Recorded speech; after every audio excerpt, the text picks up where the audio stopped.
Então, vamos hoje falar com uma convidada, a doutora que está aqui conosco, a doutora Vanessa Brilha. Muito boa noite. Olá, boa noite. Como está? Estou bem. Então, hoje vamos falar sobre um tema que para muita gente é um nome um bocado estranho este. O que é isto É, né? das psicossomáticas, não é? Não vai ser assim tão estranho para as pessoas, porque acho que muita gente se vai identificar quando eu começar a Exatamente. falar disto.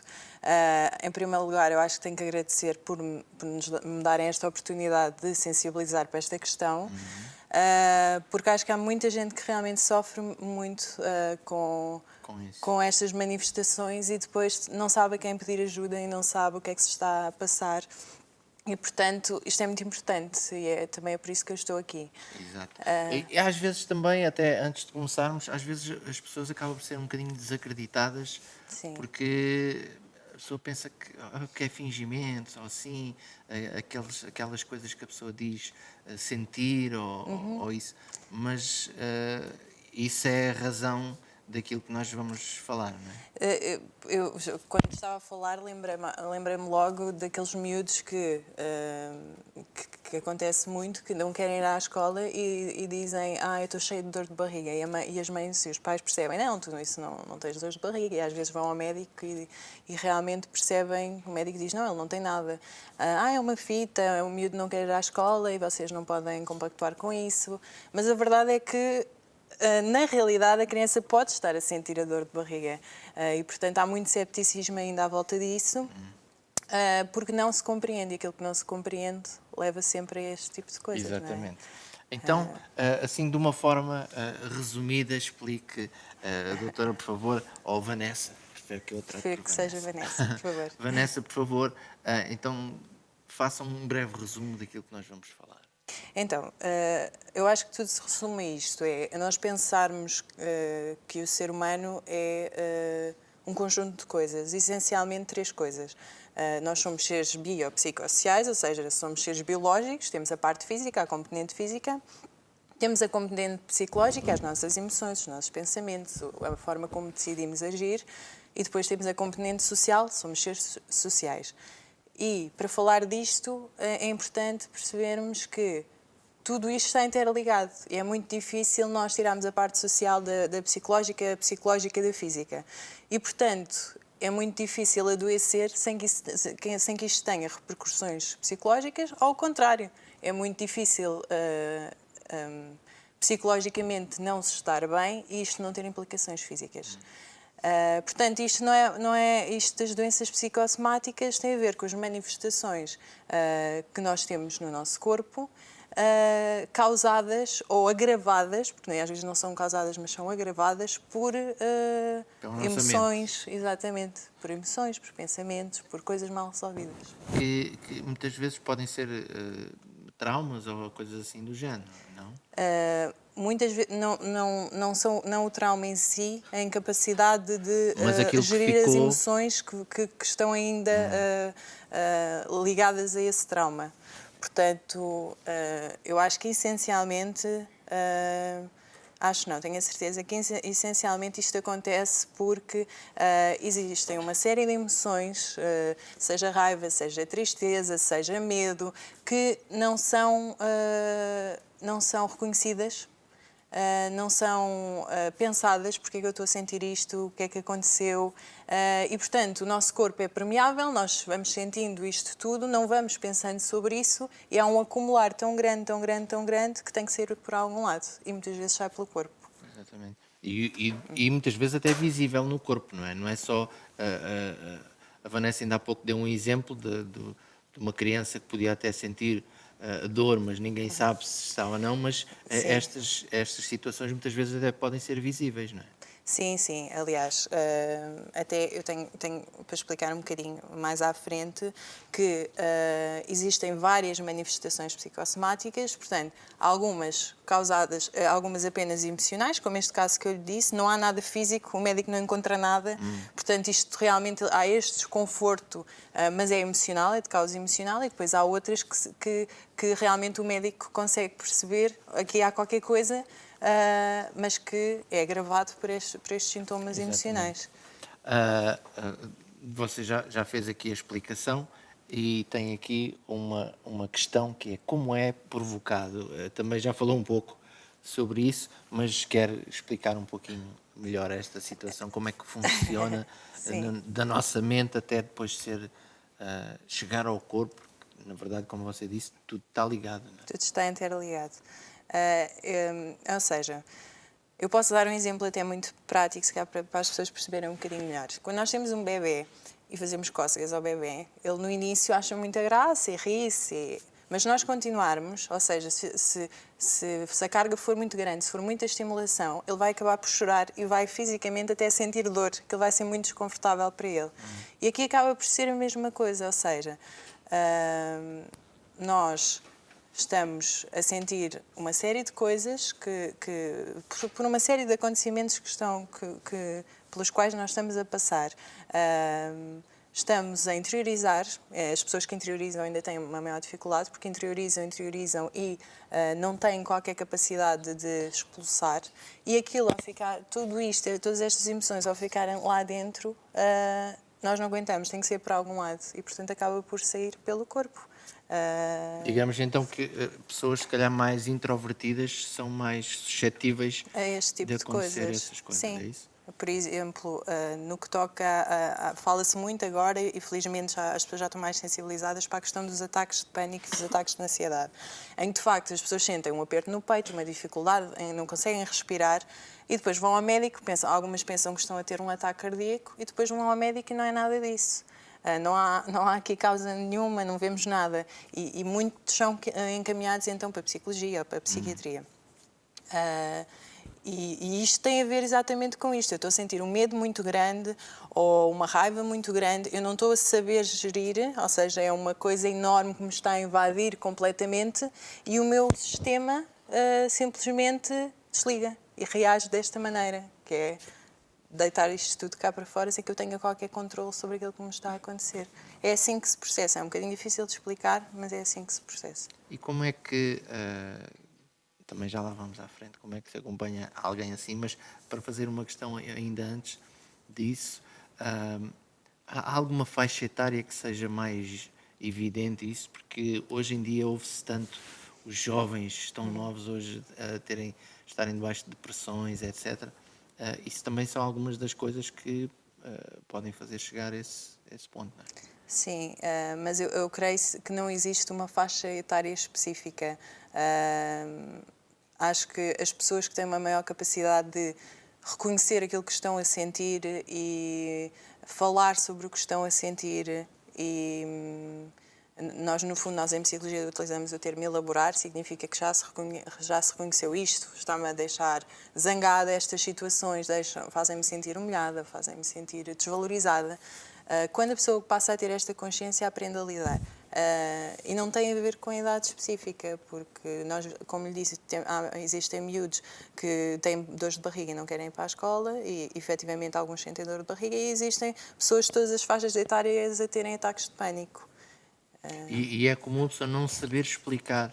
Sim, nem saber de onde é que aquilo vem. Portanto, isso acontece muito em consulta. Nós tentamos explorar o que aconteceu antes do ataque de pânico e as pessoas não sabem, porque aquilo foi um acumular, e a pessoa tem tanta dificuldade, estas pessoas em particular, em olharem para dentro e perceberem o que é que se está a passar comigo, o que é que eu estou a sentir, em refletir sobre os acontecimentos que não conseguem entender de onde é que vem. Exatamente. E esse acompanhamento que você dizia, às vezes os próprios médicos direcionam então essas pessoas para terem um acompanhamento mais a nível psicológico, não é? Porque a pessoa precisa de exteriorizar. Acaba por ser, se calhar, o momento de exteriorizar que vai ajudá-la, ou ela libertar aquilo, ou às vezes até muros que ela constrói na sua mente, mas quando ouve a falar, eu estou a dizer isto porque já me aconteceu a mim, não é? A pessoa tem um pensamento qualquer e quando fala aquilo parece, eu imaginei uma coisa assim tão mal, mas agora que ouvi não é assim nada do outro mundo. A parte de exteriorizar ajuda, não é? Ajuda muito. Nós temos uma outra pessoa a quem podemos contar aquilo e admitir que realmente aquilo nos provocou aquele sofrimento, e a outra pessoa recebe sem julgar e compreende, e nós nos sentimos acolhidos. Mas também é importante depois o que o psicólogo faz, que é devolver aquilo de uma maneira que permita à pessoa arrumar. Ou seja, espelhar aquilo que está a acontecer. Então, o que aconteceu nessa situação é que tu te sentiste humilhado porque toda a gente no recreio gozou contigo. Ou sentiste-te abandonado porque toda a gente decidiu ir embora e ninguém decidiu brincar contigo. Portanto, é que começar a dar vocabulário emocional, as pessoas começarem a perceber o que é que estão a sentir e devido a quê, isto ajuda muito, é muito libertador. Tomar consciência do que é que está por dentro. Eu estava a dizer, a Vanessa, o caso, estava a dar um exemplo, como se fosse, por exemplo, uma criança, não é? Porque não brincaram contigo, etc. E quando são pessoas já mais crescidas, que se calhar têm são um bocadinho, não acreditam muito nessas coisas. Isto que eu estou a sentir não pode ter a ver com a minha mente, com aquilo que eu penso. Isso também acontece? Acontece, se bem de que quando se começa a trabalhar e as pessoas começam a... Eu acho que há uma grande dificuldade em, primeiro de tudo, admitir certo tipo de emoções. Há muita gente que tem muita dificuldade em admitir que sente raiva ou que sente triste. Não, eu nunca me sinto triste. Eu sou uma pessoa que leva a vida desportiva. Raiva não. Se as pessoas que sentem raiva são as pessoas que são más. A raiva não é uma coisa normal. E, portanto, essa é uma barreira.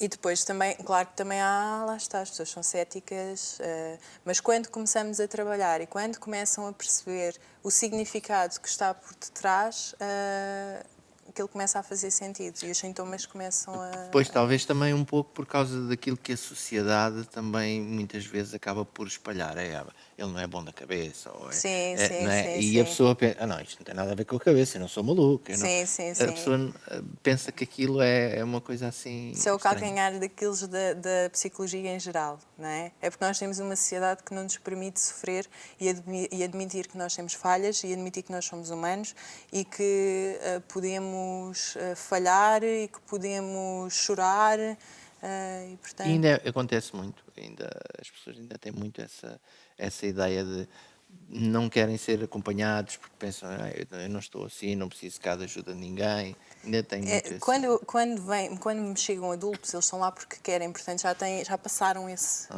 processo. As crianças, algumas não querem nada. E o que é que isto significa? Que os meus pais acham que há alguma coisa errada comigo?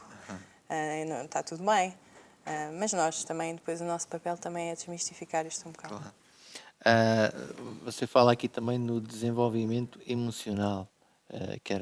Isto é a importância que a mãe tem, ou que o pai, ou seja, os nossos cuidadores têm no nosso desenvolvimento emocional e para prevenir que nós não saibamos fazer isto, que é compreender o que é que estamos a sentir, pensar sobre isso. Ou seja, é como se quando nós somos muito bebés, né, nós não conhecemos nada do mundo e quem nos introduz ao mundo e nos traduz o mundo é a nossa mãe, o nosso pai, mas a maior parte das vezes o primeiro contacto é com a mãe. Quando esta tradução é mal feita, nós não vamos conseguir lidar, não vamos conseguir reconhecer o que sentimos, o que é que os outros sentem, não vamos conseguir lidar com as outras pessoas e com os acontecimentos em geral. Por exemplo, a questão das vacinas, fala-se muito. Há uns tempos estava no hospital, estava a ver uma criança a chorar porque ia levar uma vacina, uma coisa... E ouvi a mãe a dizer, não te preocupes porque não vai doer, tu vais e não vai doer e vais ver que não vai ser tão assustador. E a criança berrava e não queria. E eu pensava, mas porquê que ela lhe está a dizer que não vai doer? Claro que era com as melhores das intenções, não é? Mas é preciso traduzir isto à criança. É preciso primeiro que a criança confie na mãe. Não, a criança sabe que vai doer e vai doer. Portanto, eu não lhe vou mentir e dizer que não vai doer, porque vai. Portanto, tem que se dizer, tem que se mostrar à criança que as pessoas são confiáveis. Não, eu estou a ser sincera contigo, vai doer. Mas vai ser rápido, mas a mãe vai estar aqui. Mas vai mas doer. é de outras estratégias, mas vai doer. mas tem que ser. Mas vai doer. Mas vai doer. Pronto. É só para recalcar um Isto bocadinho. é traduzir. Porque uma criança que a mãe, por exemplo, diz algo assim do género, Sim. não te preocupes, não vai doer. E depois ele vai lá dentro e dói. Sim. Ele não vai acreditar mais na mãe. Não é? Não vai acreditar mais na mãe e se estes padrões repetirem, vai ter muita dificuldade em acreditar nas pessoas em geral. Em geral, claro. E as pessoas não têm muita consciência disto. Exatamente.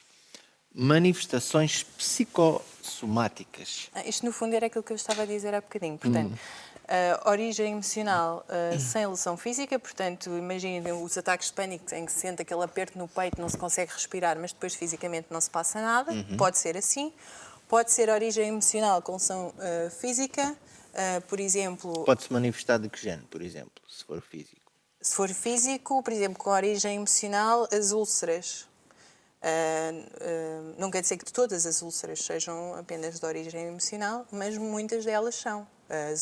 O stress vai aumentar a produção do ácido gástrico, que vai contribuir para que existam úlceras. E, portanto, é neste sentido. E a origem física agravada pela sobrecarga emocional. É quando já existe realmente, por exemplo, a hérnia discal, já existe realmente uma condição física, mas tudo à volta que nos desorganiza emocionalmente vai fazer com que aqueles sintomas piorem ainda mais. Exatamente.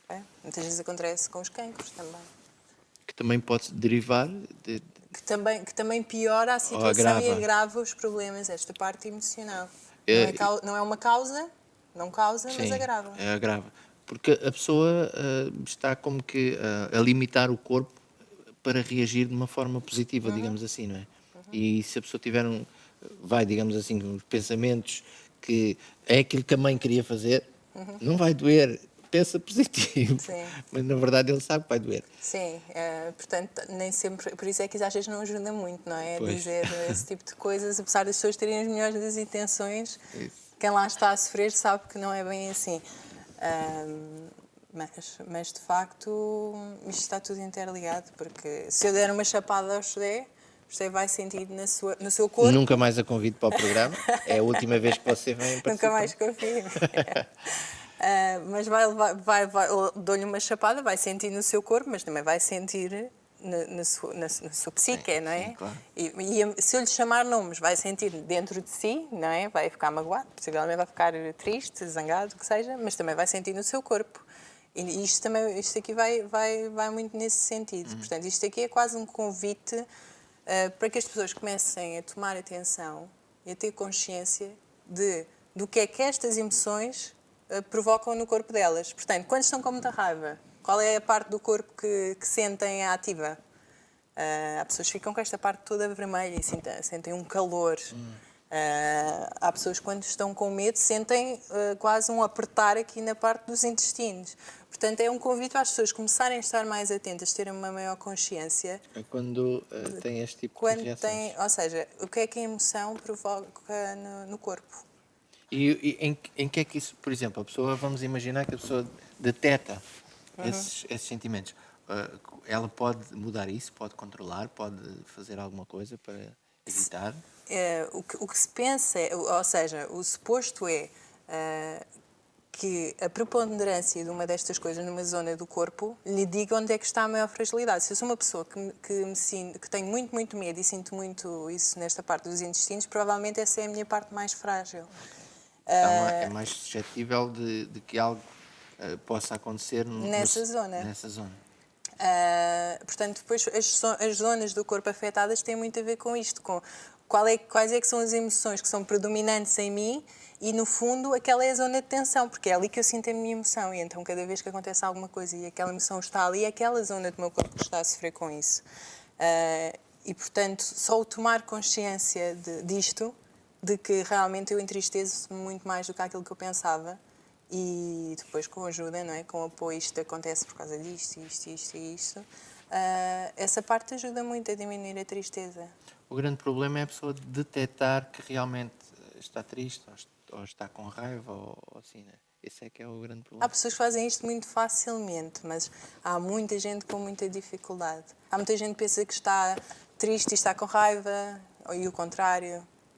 como aqueles miúdos são muito agressivos na escola, mas aquilo é só tristeza e muitas vezes a depressão nos miúdos, os sinais são os comportamentos agressivos e não o choro, que eles não vão para casa chorar e isolar-se assim tanto. Nós vamos, antes de terminarmos aqui os nossos slides e pedir depois para você fazer um breve resumo de tudo e uma exortação a quem está lá em casa, temos uma chamada em linha que vamos saber quem está em linha. Olá, boa noite. Boa noite. Boa noite. Está muito animada, está com alegria, Está com a alegria, experimentar. qual é a parte do corpo? Qual é a parte do corpo que se sente agora que está muito animado? No coração. Então olha, cuidado que isso depois quando for inverso o coração é o local frágil. Então diga lá qual era a razão da sua chamada. Eu queria mandar um beijinho à Vanessa. Vanessa é a Cláudia. Eu sei, eu reconheci logo a tua voz. Boa. Já são Boa, muitos eu anos. pensava que fazia uma surpresa. Não, já E a não. Cláudia- Não, era por mandar um beijinho e dizer que gosto muito de vê-la aí na televisão, tem muito jeito. Muito obrigada. Olha, isso estava Se a combinado. psicologia não Isto- der, não estava É porque combinado. eu não pude ir aí e então disse-lhe que lhe ligava para mandar um beijinho. Estava E saber a que Cláudia estou está-nos a ligar de onde? aqui do grupo familiar, que já terminámos. Malveira! Aqui, mas nós não estamos a ver. Estamos na Malveira. Malveira, não tinha percebido. Malveira. Nós, É muito longe. estamos aqui. Querem mandar um beijinho? Beijinho! Beijinhos. Pronto, então estamos todos a ver.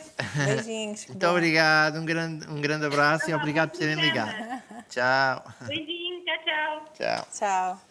Então, pronto, tem muito jeito. Já viu, olha, está a sou ver? lisonjeada. Vamos aqui avançar para a nossa conclusão. Tem aqui uma conclusão. Tentei assim, em jeito de resumo, falar um bocadinho, dizer... O trajeto, vá, digamos Exatamente. assim. Portanto, no fundo, o que eu queria transmitir é que o corpo realmente comunica, ou seja, nós conseguimos, se nós prestarmos atenção, nós conseguimos perceber que o corpo dá-nos sinais de que nós não estamos bem. E às vezes não só fisicamente, psicologicamente ele dá-nos sinais de que nós não estamos bem. Por exemplo, uma pessoa que não dorme, que percebe que dorme pouco. Isso não é normal. Provavelmente não tem nenhuma causa orgânica ou física, mas o corpo está a dar o sinal de que ela precisa de ajuda a alinhar qualquer coisa. Não é? Portanto, Porque a pessoa normalmente também pode pensar, mas eu sou assim. E que é que se responde a uma pessoa desta? Eu sou assim, eu não durmo, eu sou assim, eu irrito-me facilmente. Como é que se explica a uma pessoa deste género que isso não é normal? Porque para ela pode ser normal, é complicado, não é? é muito complicado, mas se a pessoa também, enquanto a pessoa não considerar que isso é um sofrimento e procurar ajuda, não é? O reconhecimento de que se está a sofrer, sem isso é muito difícil de trabalhar, não é? Porque se a pessoa não aceita, nem sequer vai estar ali. Sim. Não é? Então, desculpa a interrupção. Não, mas no fundo a psicossomática tem a ver com esta junção entre aquilo que é, entre aquilo que é físico, da soma, e aquilo que é psicológico, e através desta escuta do nosso corpo e através da tradução em palavras, e isto pode ser feito na psicologia, ou idealmente seria um trabalho feito pelos pais a traduzir realmente, olha, agora estás-te a sentir triste por causa desta situação, ou, eu sei que tu estás muito enraivecido porque o outro menino bateu-te. Portanto, este tipo de tradução tem que ser feita para depois tudo se encaixar em caixinhas, não é? E os assuntos ficarem bem resolvidos e a pessoa ter em termos de desenvolvimento pessoal, compreender muito bem quem é, o que sente, que situações é que desplotam o quê, e seguramente os sintomas vão diminuir. E isso que acabou de dizer é muito importante, os pais irem fazendo esse trabalho, não é, com os filhos, porque eles um dia vão ser capazes de identificar aquilo que se calhar hoje talvez o pai não consiga explicar o que é que está a sentir, porque também nunca o pai dele lhe soube dizer. Sim, e isto não é tudo para culpabilizar os pais, porque os pais Claro. fazem o melhor que conseguem, não é? Mas eu digo no sentido, nunca ninguém me ensinou o que é isto, nunca ninguém me Claro, ensinou o que é que sentimento é este, então E às vezes há coisas que são permeáveis. Por exemplo, se um filho vir a mãe horrorizada porque uma vacina, ele vai sentir esse medo, ele vai beber desse medo. Ele vai achar que aquilo... Bem, se ela é que me traduz o mundo, diz que aquilo é assustador, isto deve ser mesmo horrível. E estas coisas inconscientes, que as pessoas não têm consciência, né? Têm repercussões muito, muito grandes na vida. Ao longo. E todos nós temos. Vou pedir à Vanessa, antes de nós terminarmos a nossa rubrica, eu agradeço já a sua presença. Gostaria que desse uma pequena exortação, uma palavra. Quem sabe, imagino que alguém está a assistir-nos e é uma pessoa daquelas que nunca teve coragem de pedir ajuda ou sei lá, de chegar perto de alguém e dizer, pá, olha, eu estou a sentir isto, acho que isto não é normal. Porque às vezes, se calhar, acaba por ser um bocadinho isso, a pessoa tem vergonha do que o outro vai pensar. Então, vou pedir que fale ali para aquela câmara, por favor. O que eu posso dizer é que, seja qual for o tipo de ajuda, não sei se referia à psicologia ou a outra coisa qualquer, portanto, a psicologia pretende ser um espaço sem julgamentos, privado, portanto, ninguém tem que saber que se vai, ninguém tem que saber do que se fala. Mas acho que a coisa principal que eu posso dizer é que nós temos que aprender a respeitar-nos mais. E aprender a respeitar-nos mais é aprender a parar, a ouvir as nossas necessidades e tentar supri-las. E, portanto, se não estamos bem e se... Não vale a pena negar, não vale a pena fingir que amanhã as coisas vão ficar resolvidas, porque não, se o sofrimento está lá e mais tarde ou mais cedo vai sair. E, portanto, não tem que ser psicologia, pode ser alguém falar com uma pessoa que se goste muito, pode ser fazer uma coisa que se ama e que há anos que não se faz, o que quer que seja que nutra a alma, no fundo. Mas sempre a pensar que não vamos deixar que a sociedade nos determine e que nós temos direito a errar, nós temos direito a falhar, nós temos direito a entristecer e enquanto não nos dermos a nós esse direito, vamos ser uma sociedade adoecida. Exatamente. Pronto. Não podemos deixar que isso nos controle, não é? Claro que não. Antes de irmos para intervalo, temos mais uma chamada. Não sei se é mais... Não. Desta não esperava. Estou a brincar. Olá, muito boa noite. Boa noite. Boa noite. Com quem estamos a falar? Olá. Com a Ruth Lobo, de Mafra. Ruth Lobo, também conhece. Conhece, então. Não então conhece. diga lá, Sim. Ruth. Era uma pergunta. O que fazer quando uma pessoa com ansiedade tem muita vontade de comer e que a ansiedade transporta para a comida? Aí quase como que um alívio. Pois, não é só ansiedade, é uma série, é a tristeza, é a raiva, pode ser uma série de coisas que se transportam para a comida. Bem, isto não há assim uma regra, uma estratégia de faça isto ou fecha o frigorífico e meta um cadeado e nunca Depende de mais... cada pessoa, né? Exatamente. Não, e tem que se descobrir qual é que é, ou seja, qual é o buraco que aquela comida está a preencher na vida daquela pessoa. Há ali um buraco, há qualquer coisa que lhe falta, não é? Que pode também ser a causa da ansiedade ou não. Portanto, eu não acredito que seja diretamente a ansiedade a causa de se comer tanto. Não, acredito que há uma causa que realmente leva a essas situações ansiogénicas, a sentir-se ansiogénico, e a comer também como preenchimento daquele vazio que se sente. Agora tem que se compreender qual é que é o vazio mais especificamente, para se poder preencher. Não sei se entendeu. Sim, entendi. Sim. E, por exemplo, o que fazer nesses momentos, quando uma pessoa só quer comer para ver se a ansiedade passa, o que é que pode ser um substituto? E é a última pergunta. Só. Em primeiro lugar, ter consciência, lá está, do que é que se está a sentir naquele momento, portanto, olhar para dentro, perceber o que é aquilo, se é tristeza, se é mesmo ansiedade, muitas vezes é tristeza. E depois alimentar, portanto, se naquele momento o alimento serve para alimentar a alma, porque há pessoas que comem, aquilo já não é fome, não é? Aquilo já não é fome física, aquilo é fome psicológica. Compreender o que é que alimenta a alma além daquilo. que é que nós gostamos de fazer? Adoramos ler um livro, adoramos dançar. Portanto, outras formas de alimentar a alma que não sejam a comida em si. Tentar desviar a vontade, digamos assim, para outra coisa que também Sim. gosto. Não é? Sim, mas é muito difícil isto. Isto é preciso, isto das compulsões alimentares, tudo à volta da comida. Sempre ajuda. É preciso ser trabalhado. Eu não quero estar aqui a puxar a braço à minha sardinha, mas as coisas não são assim tão fáceis, tipo Não há um solução, botão. solução. Não. Tem que ser trabalhado. Mas pronto, pelo menos já deu para a nossa telespectadora ter uma ideia daquilo que poderá então fazer. Não sei se tem mais alguma questão. Não, era só. Obrigada. Olha, obrigado nós, muito obrigado por ter ligado, está bem? Obrigada eu. Adeus. Peço bom dia, com licença. Adeus.